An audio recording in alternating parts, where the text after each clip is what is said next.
We guide you through how to highlight text in CapCut.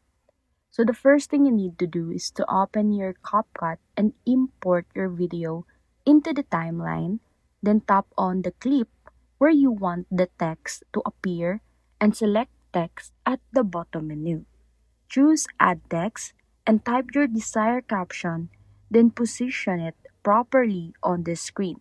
Now, to highlight the next or the text, tap on your text layer in the timeline and look for the style or effects, depending on your version.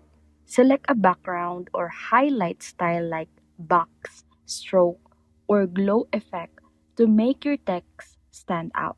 You can also go to background and enable it, then adjust the color and opacity to create a clear highlight behind your text.